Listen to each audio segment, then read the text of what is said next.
It's the internet, you're busy, let's do this. Welcome to this video comparison between the Logitech Streamcam and the Razer Kiyo. I have the Logitech Streamcam here on, I think this should be your right, and the Razer Kiyo is on your left. You can see them, they're clearly labeled here on the bottom. I plan to use both cameras for most of this review.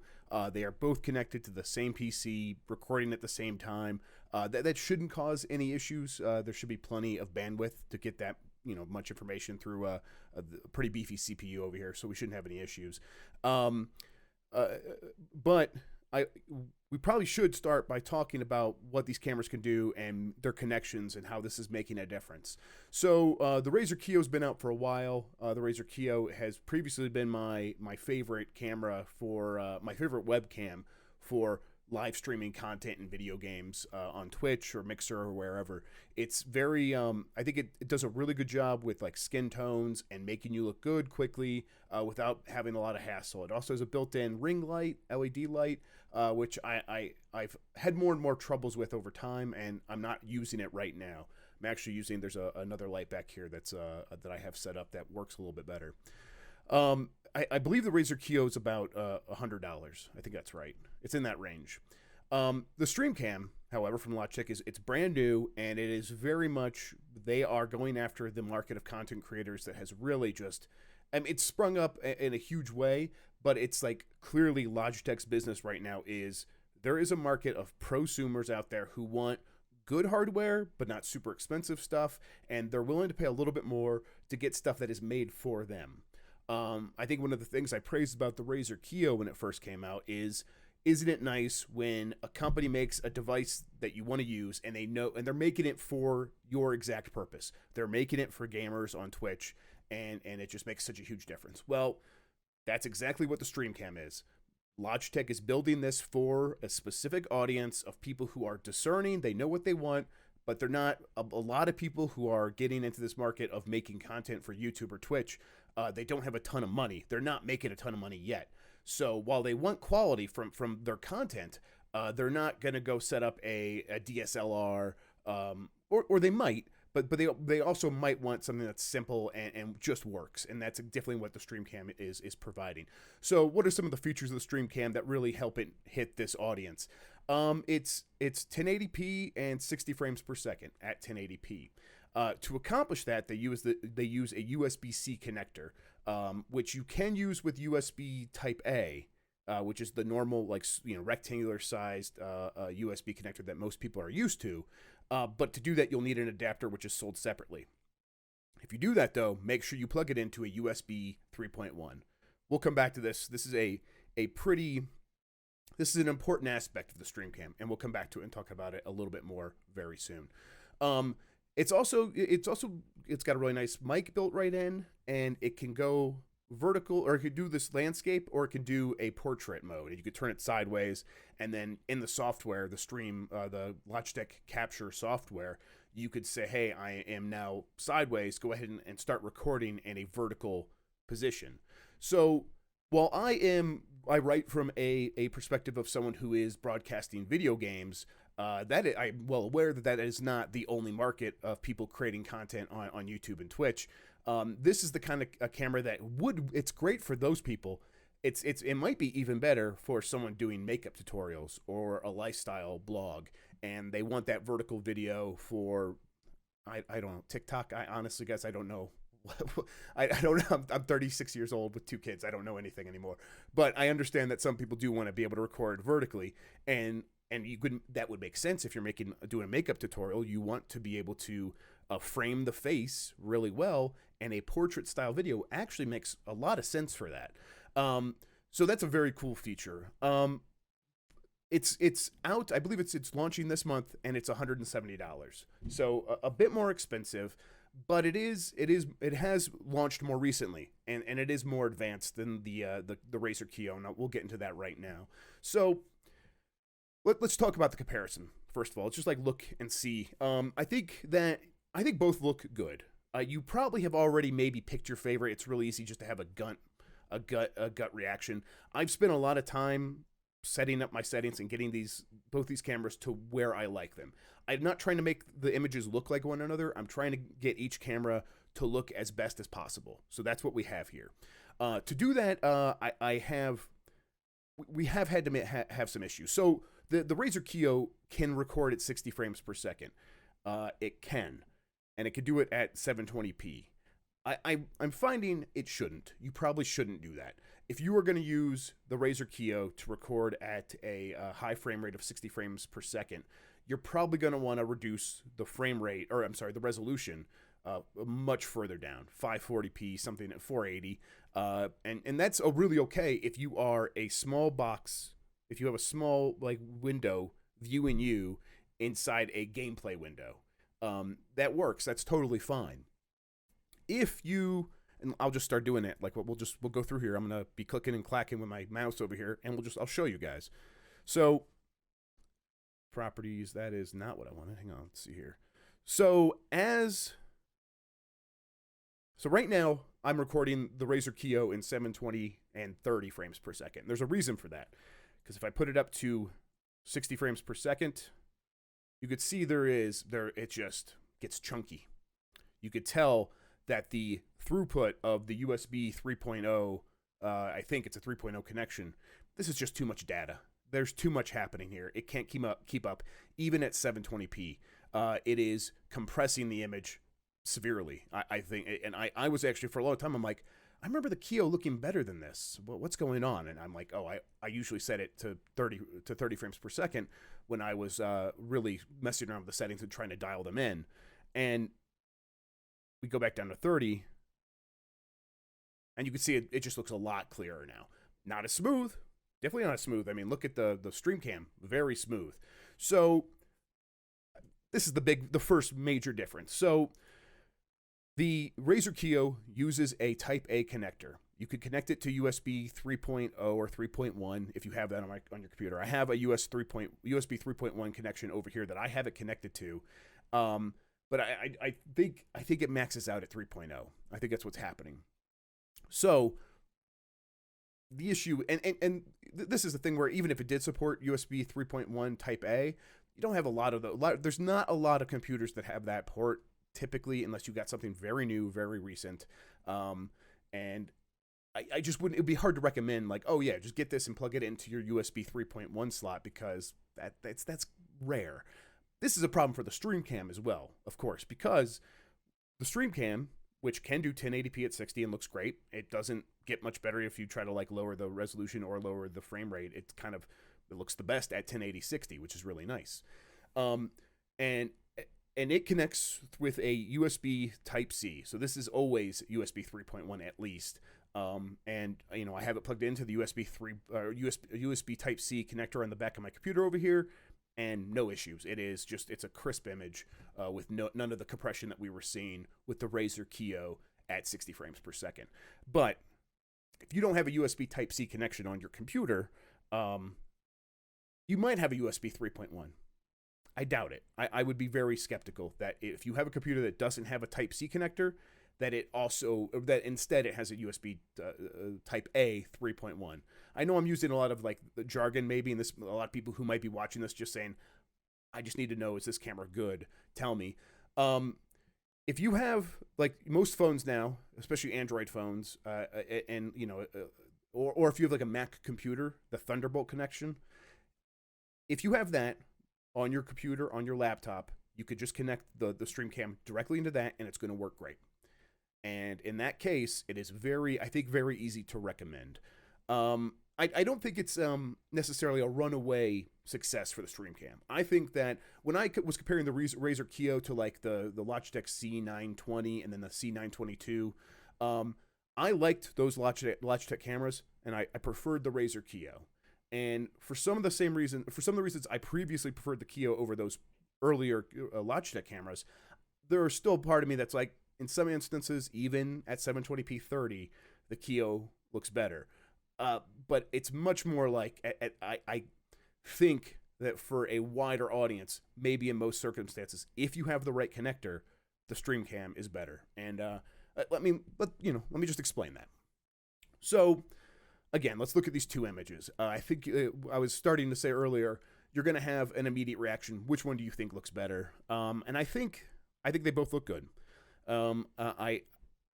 and I've been staring at them long enough where I feel like I can't even be like, oh, my taste is saying, oh, I like one better than the other necessarily. What happens is for me, and this is from my perspective as someone who might be creating content on YouTube for a gaming audience, where typically I am not going to be the big guy taking up the whole frame with my face. Most of the time, I'm going to be in a little window or with like a green screen behind me and a little cutout, and I'm going to be pretty small so that I can reduce the resolution. There's not going to be a lot of detail, and what I want more than anything is just for I don't want obvious like flaws in my face to appear. Excuse me. I don't want like blemishes to be really noticeable, and I still think that this is where the Kiyo is kind of far and away still better. And this might be just because Razer has processing in the camera that is kind of like getting rid of a lot of these like smaller things, these details that maybe some people are going to want. But for me, speaking from this perspective of just like, what does my skin look like? Like let's just look at my skin. Something that it's kind of horrifying to be like, hello, internet, look at my skin. I'm again, a 36-year-old man, not great with lotion or ointments or whatever. Ancient oils, so don't have great skin in general. But if we're going to look at my skin, I think I prefer the Kiyo, and I think I can illustrate why this is. So let's actually open up some properties for the Logitech. So I am going into the configure video option inside of OBS, which opens up basically like the general Windows tool for controlling cameras with like, brightness and contrast and everything. I was really happy with what I look like here in this Logitech Streamcam, but it took a little bit of an effort to like find this sweet spot, and I'll show you what I mean. So right now I'm on the saturation, and if I turn up the saturation even a little bit, my skin gets very red and blotchy, right? Do you see that? Like, especially this right here. See how that's it's like standing out. It's like so red and bright. I think in reality, let's move the saturation back down to where it was. I think it was 99. That's close enough, 100. I think in reality, it's somewhere between these two that you're seeing. But the Razer Kiyo, really, I think I still look really like fleshy and human and natural. I think the colors on my shirt are popping. I think the colors behind me are popping. You could see quite a bit of detail in my hair, like the white, like the salt with the pepper there. You can still see that, and yet my face isn't blotchy. It's not breaking out. It doesn't look like it's like breaking out in the same way it does over here on the Streamcam. And for me, this is a negative. I think though, again, let's take that broad view of who is going to be using these devices. If you are someone who does do makeup tutorials and you want to show every little detail on a face and show how to get rid of something like this, I don't know how. You do. And you would want to show that is there so that you could cover it up and show people I don't know what I'm talking about, but I think you would want those details. I think that would be important to you. If you just want to get up and streaming fast and make sure your face looks pretty good pretty quickly, I've had more luck with the Kiyo. I don't think I look bad in the Streamcam though. Let's be clear. This is not me saying, oh, the Streamcam looks bad. I've had some. I think what happens is that the Streamcam is trying to be very natural, very representative of what the real life colors are. I think what happened, like I've got the yellow pretty close on my shirt on the Razer Kiyo, but the blue it's way too dark on there. Where in the Logitech Streamcam, the blue and the yellow are both pretty close to real, pretty close to what I'm actually seeing. So I think that is like it's a good example of we're making sacrifices in one area to get something more from another. So yes, my face looks more blotchy in the Streamcam if the saturation gets just a tiny bit too high. But at the same time, everyone is seeing a much more realistic version of what I look like, which is going to be very important to people who spend a lot of time with their faces in front of a camera. And if they're trying to show off something specific about what they're doing with their face with makeup or whatever, that's going to be very useful. Or even like if you're a fashion blogger and you want to make sure that the colors are well represented there, again, I think the Streamcam might be for you. Okay, this is stupid, but it's illustrative of, I think that's the right way to say that word, of what I was talking about. I just scratched myself a little bit, and it's like a red mark, and it should be red, and the Streamcam presents it as red, what it should look like. The Kiyo buffs it out, what I want it to look like. I mean, let's be honest. Or, you know, at least more of what I want it to look like. Am I good? Yeah, I'm good. So yeah, let's talk about some of the other things we're seeing though. I think that, let's see, I think we're in the Logitech settings again. Let's turn up the contrast, see if we can't get just a little bit more black from my hair. Just pretty black in real life. See, again, this is where, like, look, I don't look good. And the more I turn up the, this is where I think the Streamcam, this highlights what it's like to work with the Streamcam. I want my hair's pretty black. It's pretty close to what you see in the Kiyo. So, and that's what I want it to look like again, I think mostly. There's a slight blueness to the Streamcam, to my hair in the Streamcam. But if I try to turn up the contrast, it doesn't, again, I look blotchy and red and beat faced. So we turn that down, and it's very hard to find that sweet spot with the Streamcam. This is not necessarily a bad thing. It is there is a right way for this camera to look, and it's the way reality looks, and it wants you to get there. And you know, you may be wondering, well, I'm just going to set everything to auto and just go. In all these situations, I would recommend against that.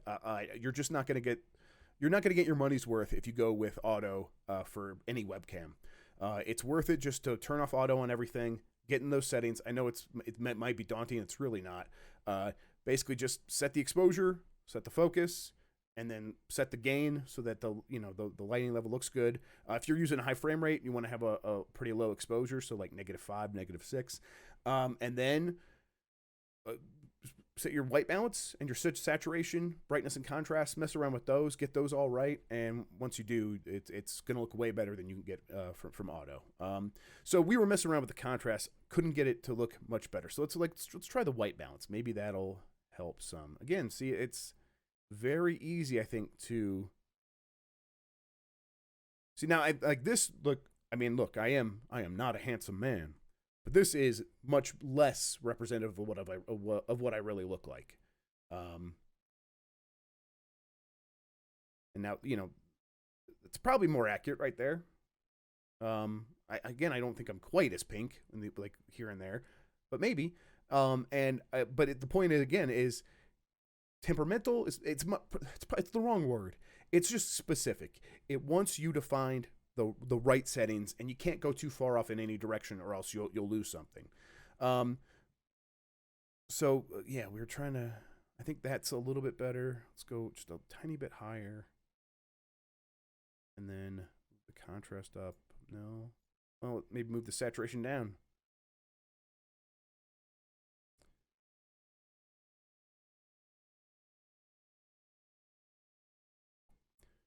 And you can see, like, maybe I made a slight improvement to the way it looked right there. Maybe. It's tough, I think. But it's worth it, I think, if what you want is a natural look. Okay, so I'm back, and this time I got a green screen behind me. It's actually connected to my chair. You see if I do that, move around, you can see my room again. But the point is, I wanted to kind of show you, I was able to get both of these pretty close. I think the Streamcam's having a little bit more of a problem. I'm not willing to actually put that on the Streamcam itself. I bet if I would have messed around with the settings a little bit longer, I probably would have been able to dial it in like I was with the Kiyo. I was actually expecting the Kiyo to not look as good. I've I did have to mess around with the settings to turn up the saturation and the contrast and the brightness to really dial in the Kiyo. And that took a long time. And then I was doing the same thing with the Streamcam, and I just couldn't quite reach the same plateau. But again, I bet I could if I would just sit down and figure it out. I think if you have good enough lighting, a quality green screen, this is probably not going to be an issue. I think the Streamcam is going to be just fine. So yeah, just kind of wanted to show this off as we wrap up the video out here in space. So closing thoughts. What are my final thoughts here? I think that if you were someone who just wants to have your face over some gaming footage, go with the Kiyo. Probably it's more affordable. It is. I think it's easier to get it to a point where you look good. And I think that if you are going to have yourself in a little box on the bottom left corner of the screen or whatever, you could turn down the resolution a lot. Turn it up to 60 frames per second. No one's gonna notice because it's gonna be such a small box on a 1080p video. It's only gonna be using maybe 240, 360 lines of resolution. So you could turn the resolution way down, turn up the frame rate so people can get that smoothness that you want, and it'll be just fine. And it doesn't matter that it doesn't have a Type-C connection. It doesn't have a high bandwidth data throughput. That won't be an issue for you. If you are someone who wants your face front and center, and you want that 1080p 60 because it looks more natural, more lifelike, you should definitely get the Streamcam, I think, kind of without a doubt. If you want to do makeup tutorials in front of a nice light in your room, and you want to have a dedicated camera connected to your computer for creating content, the Streamcam is ideal. It really is. It's really good at reproducing colors and making them look lifelike. It is really good at this 1080p 60, and as long as you have that Type-C connection, you could take advantage of that, and it's going to look great. And then it also has a way of going vertical or horizontal, and has a nice built-in mic, which, you know what, that's what we'll do. Let's say goodbye by talking into each one of these microphones, see how they sound, and then we'll get out of here. Let's do that right now. Okay, this is the Razer Kiyo. Let's take off the thing here.